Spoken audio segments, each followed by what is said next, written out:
identifying a problem helps historians understand what people wanted in the past. Who did what and why did they do it? Was this a war over rights? Whose rights? Often we hear from Southern apologists that this was not a war about slavery, it was a war about states' rights. That Southern states simply feared a growing federal power, and in order to stop the federal government from getting too big and taking away their rights, the Southern states were forced to defend themselves against an aggression from the North. This was a war of Northern aggression. Or we hear about this was a right about property, that the Southerners were simply defending their property rights, that these were men of property, they were men of status, and they were fearful that the government would seize their property.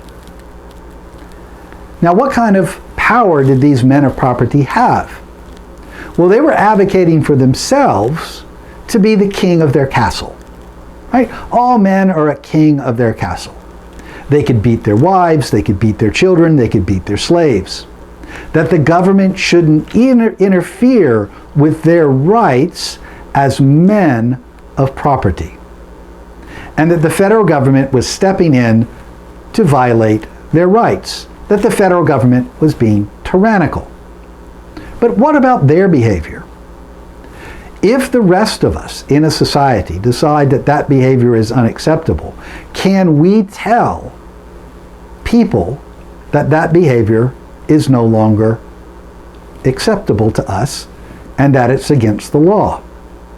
Is it okay for a community to tell individuals that their behavior hurts their neighbor and they must stop hurting their neighbor? So was this a war about individual rights and individual liberty? Well, whose individual rights and whose individual liberty? Certainly Abraham Lincoln did not want to expand slavery, so he did not go into this war trying to, quote, free the slaves. No, that was not his intention. His intention was to preserve the Union. But the Southerners, on the other hand, used a rhetoric of individual rights and individual liberty to defend their right and their liberty to own Negro slaves. So it's very important then for students of history not just to accept the rhetoric that you see in a political debate. What problem is someone trying to solve? Who benefits from the liberty? For whom are the rights? For whom is the liberty? The Confederate States of America rose into rebellion to protect their states' rights. The Confederate States of America rose in rebellion to protect their right of property. That was a euphemism for slavery. They rose in rebellion to protect their right to slavery. But they made excuses that clouded that decision for the next 60 or 70 years. That the Northerners were aggressively imposing their will in the South. That this was somehow a fault of Abraham Lincoln. That the South was the victim in this story. Or that the Southerners simply wanted to preserve their rights, their heritage. Yes, they did. They wanted the right to own another human being. They wanted a right to beat their slaves. They wanted the right to execute without a judge, without a jury, without a trial, without any evidence their slaves. They wanted complete and utter freedom for themselves, but they could not extend that to other humans. They were a superior race. So why was there a civil war? Deep in American psyche, there's a fear of a central government. Americans don't want a king. And so because of that fear, the Constitution included a 10th Amendment to prevent the federal government from taking away the right of southern states to own and trade slaves. Over the course of the next 50 years, the early 19th century, the United States of America grew. And that growth triggered a debate over the expansion of slavery. That created disunity. There was an argument over whether slavery should grow with the country.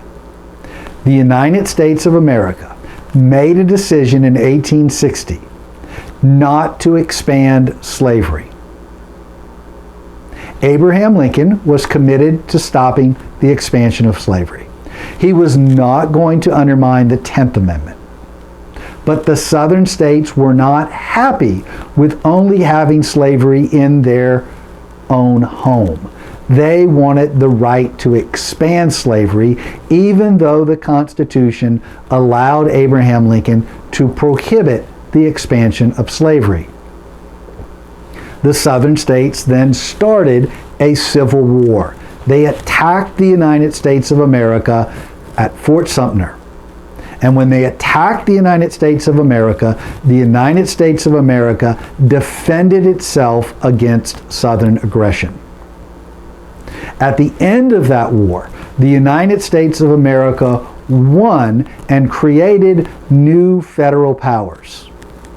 First and foremost was the power to protect individual liberty from abusive states and property owners.